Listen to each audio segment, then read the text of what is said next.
마가복음 4장 30절로 34절까지 말씀. 또 이르시되 우리가 하나님의 나라를 어떻게 비교하며 또 무슨 비유로 나타낼까? 겨다시 하늘과 같으니 땅에 심길 때에는 땅의 모든 씨보다 작은 것이로되 심긴 후에는 자라서 모든 풀보다 커지며 큰 가지를 내나니 공중의 새들이 그 그늘에 깃들 만큼 되느니라. 예수께서 이러한 많은 비유로 그들이 알아들을 수 있는 대로 말씀을 가르치시되 비유가 아니면 말씀하지 아니하시고 다만 혼자 계실 때 그 제자들에게 모든 것을 해석하시더라. 아멘. 이 말씀의 축복과 권면이 저와 여러분의 가정과 삶에 이루어지게 되기를 예수님의 이름으로 축복합니다. 주님께서 비유로 말씀하신 것들은 어떤 것들은 더 잘 깨닫게 하려고 비유로 말씀하시고 어떤 것들은 못 깨닫게 하려고 비유로 말씀하십니다. 왜 못 깨닫게 하려고 하냐 하면 깨달을 때가 오거든요. 예수님 십자가에 죽으시고 부활하셔서 당신이 하실 일을 다 드러내시고 난 뒤에 성령이 오셔서 그때는 이 비유로 하는 것들이 깨달으라고 비유를 하는 거예요. 할렐루야. 근데 그전에는 들어도 그냥 무슨 얘기지 하고 넘어가 버리는 겁니다. 때가 되면 깨달아지면서 그 진리 앞에 몸을 맡기고 마음을 맡길 때 그 진리의 역사가 이루어지는 거예요. 근데 요한계시록 같은 경우에는 비유가 나오고 이렇게 묵시문학이라고 해서 모르는 단어들을 많이 쓴다.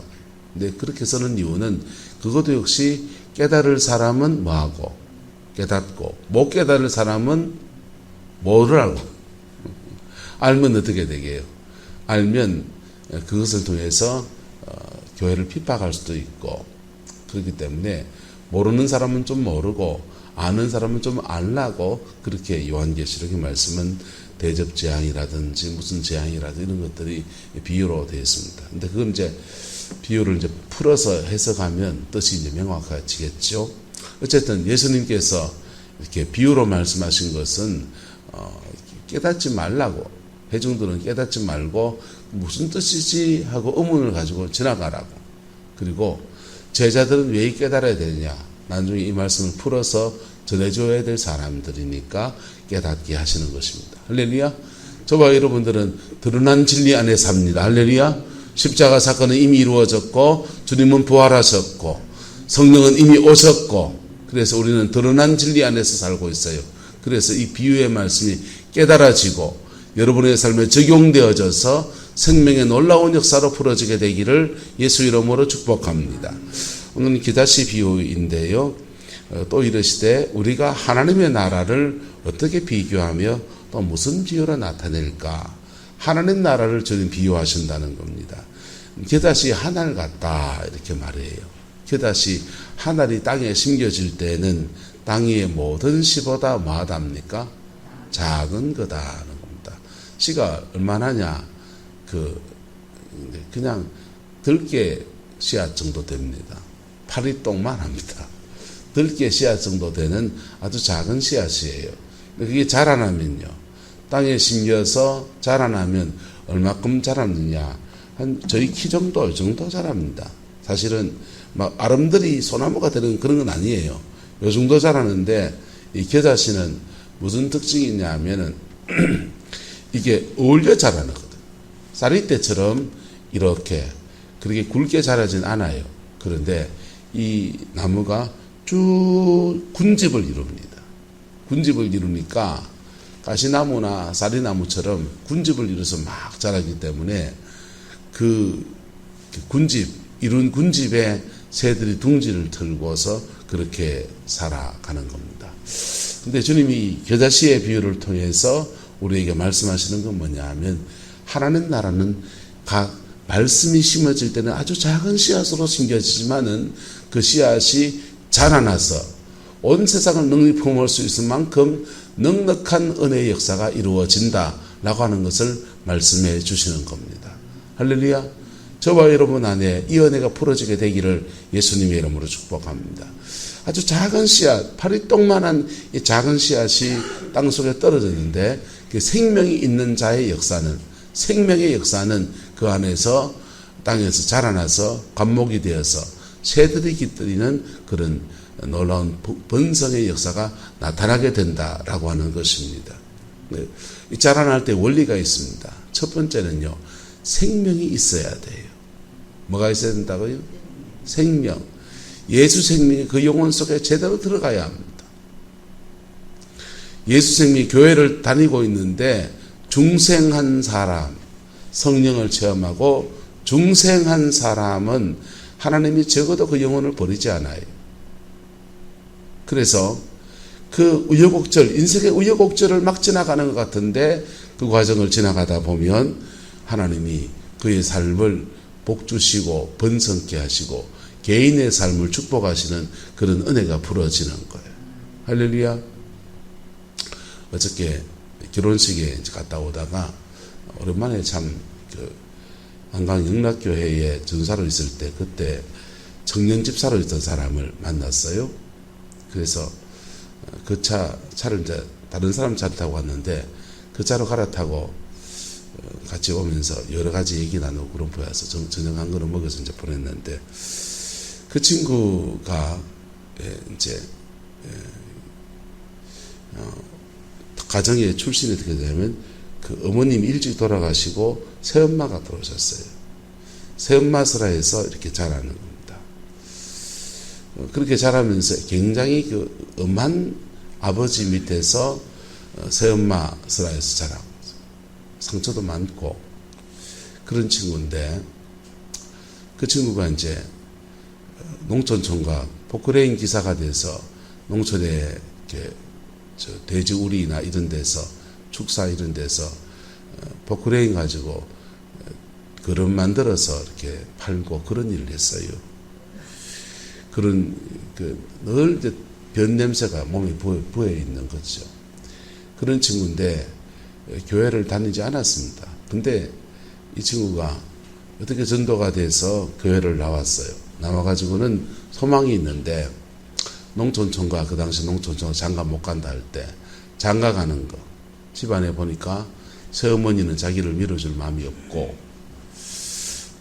그래서 자기는 일찍 결혼해서 자기 가정을 이루고 싶은데 포크레인 기사하면서 벌어놓은 돈은 그렇게 많진 않지만 돈은 조금 있지만은 농촌총각한테 누가 시집을 올까?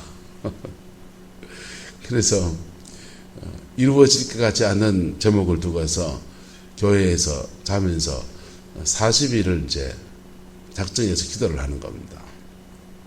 교회 이제 잠옷실에서 자면서 40일을 작정해서 기도를 했어요. 그리고는 정말 자매하고 결혼을 했습니다. 저는 했는데 자매가 너무 좋은 자매. 합동적 신학원을 공부하고 전사님이 되려 하다가 이제 시집을 온 거예요. 그러면서 이제 이 친구가 교회 생활을 하자마자 포항 성서신학원에 등록을 해가지고 신학원 다니면서 40일을 작정해서 기도한 겁니다. 신학원 졸업하고 또 신학 공부를 마치고 목사 안수를 받아야 되는데 이 친구가 신학의 결이 달라지면서 군소교단에 가서 목사 안수를 받았어요. 그리고 이제 사모가 되려고 결혼했다가 둘이서 이제 인생의 광야를 지나가는데 혹독한 광야를 지났습니다. 원장님처럼 평강 수양관을 거기도 저쪽 포항 쪽에 평강 수양관을 했습니다. 자명 쪽에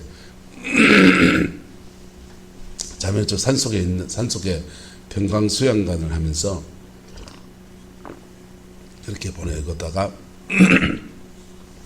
흥해 개척교회 하다가 지금은 이제 자기 고향 땅 상옥에 이제 들어가서 농사도 지어가면서 반농 반목회 그렇게 하면서 농촌 목회도 하고 몇 명 안 되는 사람들과 목회하면서 그렇게 시간을 보내는데요. 그렇게 혹독한 광야를 지나서 하나님 앞에 인격과 삶이 다루어지는 시간들, 기도의 깊은 세계에 들어가는 그런 시간들, 목회 한번 잘해보려고 몸부림을 치고 그냥 여기저기 은혜 받으러도 참 많이 다니고 그랬었는데 지금 이제 어제 만나서 자기 가정의 얘기도 좀 나누고 애들 얘기도 이래 하는데 애들이 다들 잘 된 거예요. 너무너무 잘 돼가지고 결혼하고 인생을 쭉 하나님이 풀어가시고 이끌어가시는 것들을 이렇게 서로 나누면서 둘 다 이구동성을 하는 말이 참 하나님의 은혜다. 참 하나님의 은혜다. 그래 서로 이렇게 나누었습니다. 여러분 예수 안에서 생명의 역사가 일어나면 할렐루야 뭐가 일어나면 생명의 역사가 일어나면 어떤 식으로든지 열매를 맺습니다. 할렐루야 생명의 역사 안에서 맺어지는 첫 번째 열매는 따라합시다. 내 자신이 열매입니다. 자기 자신이 열매. 둘을 이렇게 얘기하는 걸 보면서 자녀들 자랑을 쭉 하는데 내가 보니까 그 목사님이 참 많이 변했어요. 엄한 아버지 밑에서 새엄마 밑에 자라놓으니까 가정 안에서 굉장히 가부장적인 아버지, 가부장적인 남편. 그래서 사모님이 스트레스가 좀 많았거든요. 근데 둘이서 이렇게 얘기하고 우리끼리 얘기 나누는 거 보니까 본인이 참 많이 변했어요. 그분이 변하신 거예요. 할렐루야. 그게 알곡이 되는 겁니다. 예수 닮은 성품과 인격이 그에게 나타나는 것. 그래서 그러면서 가정 전체에 하나님의 은혜가 이렇게 풀어져서 인생 길들이 열리는데 하나님 군에 가서 뭐 그렇게 군생활 군 장교로 이렇게 가고 또 하나는 또 뭐 군 의무병으로 이렇게 가고 뭐 하나는 시집 보내고 뭐 이런저런 얘기하는데 너무너무 이렇게 감사하고 또 은혜를 나누면서 너무 좋은 시간들을 보냈습니다. 저녁 밥값은 우리가 들었지만은 어쨌든 여러분 영혼 안에 예수 생명이 뿌려지면 적어도 하나의 열매를 맺혔는데 따라합시다. 내가 열매입니다. 광야 지나갈 수 있어요. 그런데 내가 열매가 되는 거예요. 근데 내가 열매가 된 그 사람이 내 삶의 자리 안에서 하늘의 겨다시 같은 거라도 작은 내 인생이라도 심겨지면 그 속에서 씨앗이 발아해서 겨다시 나무가 되는 역사로 나타나게 되는 겁니다. 할렐루야.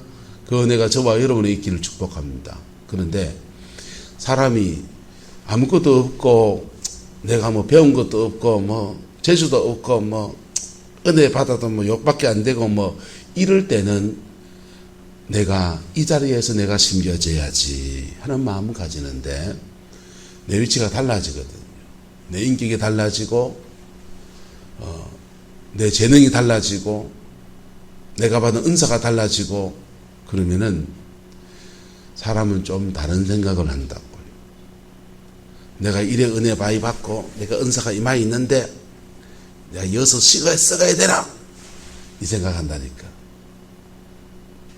건물에 가서 놀아야지 이 생각한다니까. 아니요. 그때 그가 하나님이 그에게 심은 그 자리에서 썩어져야 합니다. 그때 하나님이 그에게 허락한 그 자리에서 하늘의 미랄로 썩어져야 합니다. 예수님만큼 은사가 많습니까? 예수님만큼 신분이 높습니까? 예수님만큼 재능이 있습니까? 예수님만큼 젊기라도 합니까? 33살에 꽃다운 나이에 인생의 수많은 가능성을 가진 그때에 예수님은 하나님이 그가 썩어지라고 하는 그 자리에서 썩어지신 겁니다. 할렐루야.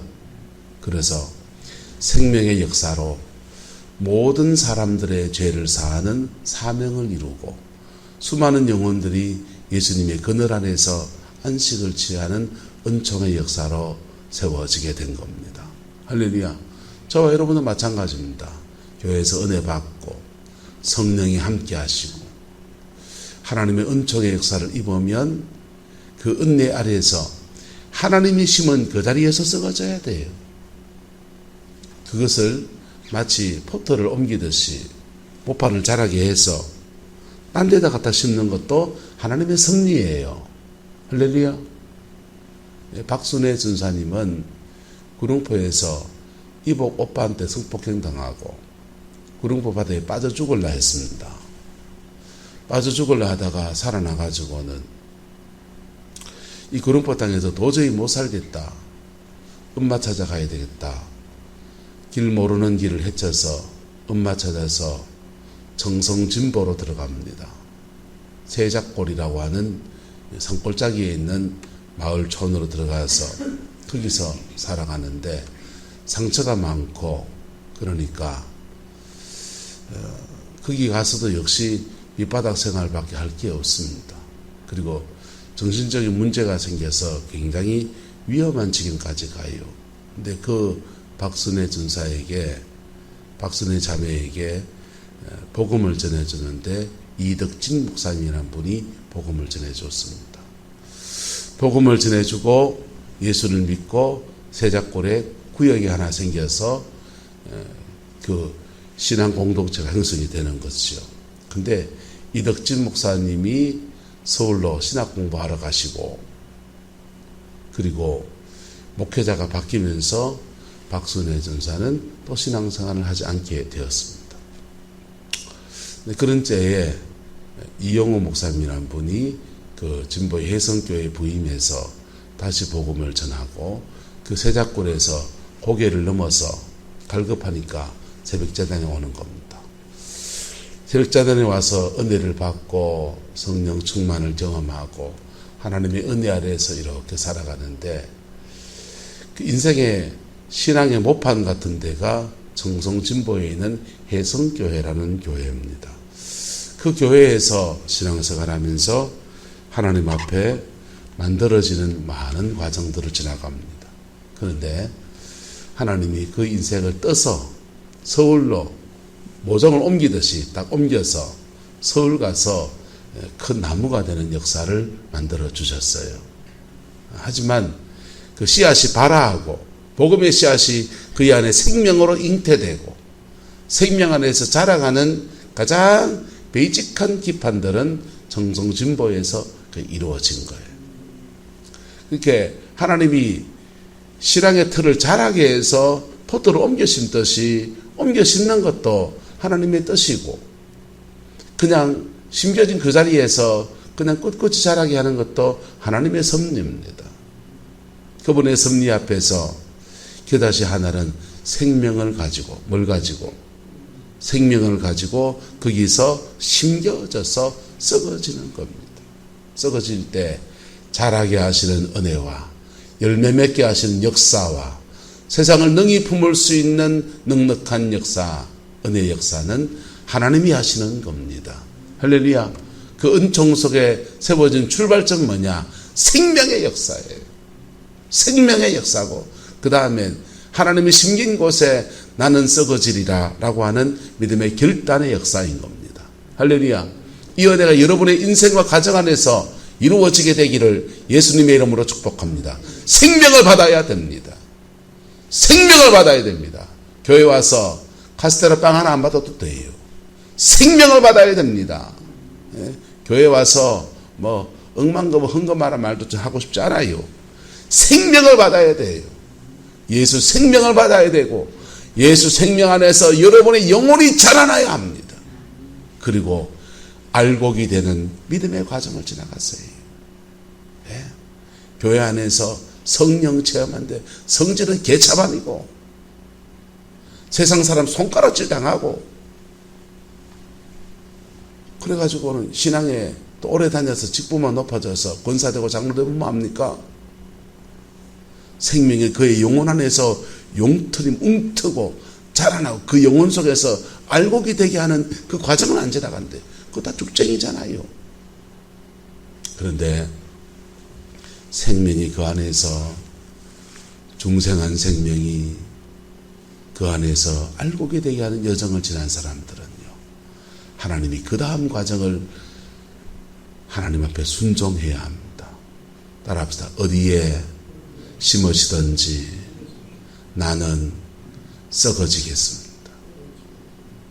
어디에 심으시든지 하나님이 심으신 그 자리에서 나는 썩어지겠습니다. 할 때 거기에 뿌리를 내리고 그게 um이 돋고 그리고 나무가 돼서 공중에 새들이 깃들이고 그 나무가 된 데서 다시 씨앗을 꽃을 피우고 열매를 맺고 씨앗을 떨어뜨려서 다음 생명을 세워가는 은혜가 그렇게 이루어지는 거예요. 할렐루야. 근데 자신의 부가가치가 높아진 사람들은 묘한 생각이 일어난다고. 내가 은혜를 이마에 받았는데 날 괴롭힌 저 신랑 저거한테 내가 인생을 드려야 돼. 예? 그런 생각을 한다니까. 여러분, 그때 믿음의 결단, 그때 하나님 앞에 썩어지는 하나님의 미랄의 삶이 이루어지게 되기를 예수 이름으로 축복합니다. 그러면 열매 맺는 거예요. 열매 맺는. 때로는 하나님은 사람이 그걸 하지 않을 때 강제로 그렇게 하게 하시는 역사를 만드실 때도 있습니다. 부산에 가면 부산진교회에 윤혜경 권사님이라고 계신데요. 이분은 원래 순복음교회에서 은혜를 받았습니다.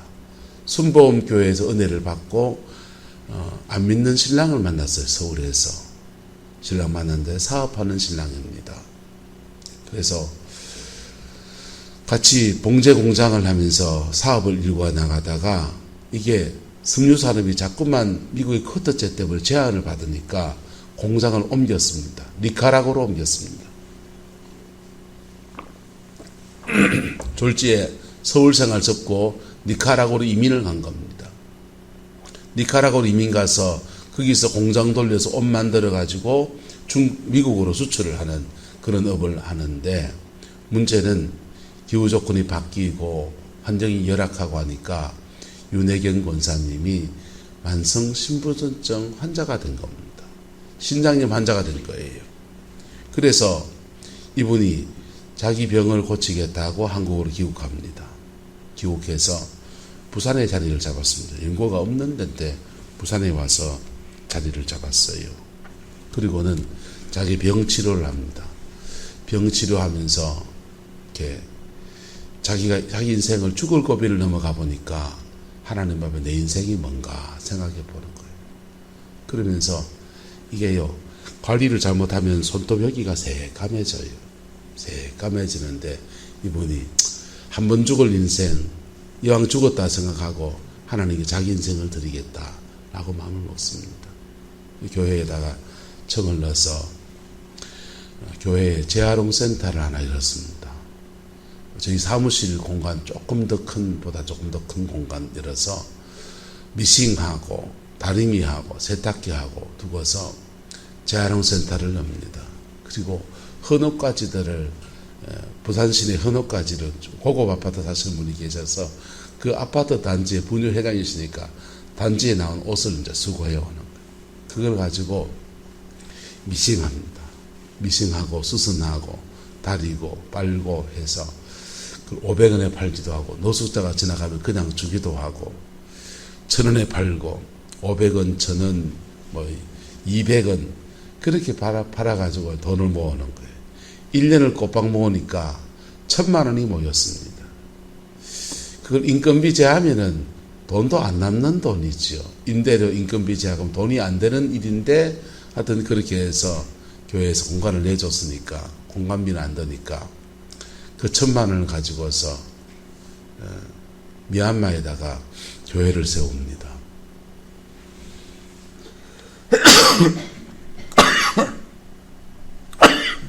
처음에는 미싱회가 돈을 모았는데 이게 하나님 앞에 몸들이 헌신해서 그 일한다는 그 선한 일들이 사람들이 알려지니까 후원금이 들어오기 시작합니다. 미싱도 하고 후원금도 하고 그다음 그 옆에 이제 나중에는 포도나무 정원이라는 카페도 열어서 카페 수익금까지 합치니까 꽤나 많은 돈들이 모입니다. 그 돈 가지고 미얀마의 크리스찬 신학교 후원을 하고 신학생들이 학교를 졸업하고 교회를 개척할 때가 되면 그 중에 좀 괜찮은 친구들 택해서 교회를 개척해서 미얀마의 교회에 여러 교회를 세웠습니다. 매년 이분은 자가용도 못 타요. 울렁증이 있고 이게 그래서 차만 타면 멀미를 하기 때문에 차도 못 탑니다. 몸이 그렇게 약해요. 약한데 1년에 꼭 2번씩 비행기 타고 미얀마에 들어가서 그 체크하고 현지 교회를 관리하는 일을 하면서 하나님의 은혜가 있어서 치유사역도 하고 몸이 다 그런 일을 감당하니까 하나님 그 몸도 다 낫게 하셨어요. 할렐루야. 지금까지 건강하세요. 보세요. 아주 작은 씨앗 하나, 가냘픈 여성의 몸에 예수 생명이 들어와서 중생하고 거듭난 인생인데 젊은 날 돈 따라서 인생을 쭉 살아가다가 낭패를 만나서 만성 신부전증 환자가 되고 신부전증 가운데서 언제 죽어도 이상하지 않은 사람 귀하게 죽었다고 생각하고 그냥 내 하나님 나라 위해서 생명 전하다가 그래 가겠다 마음 먹고 시작한 게 재활용센터입니다. 죽어도 좋습니다.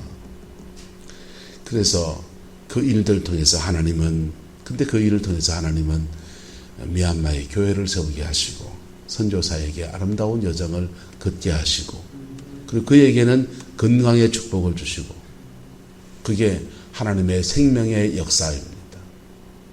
근데 사람 마음은 화장실 들어갈 때 마음과 나올 때 마음이 다르다고 뭘 좀 갖춰지면 은사가 좀 생기면 뭘 머리에 좀 뭐가 들어간 게 생기면 돈이 좀 생기면 그때 내가 썩어질 그 자리에서 썩어져야 되는 거예요.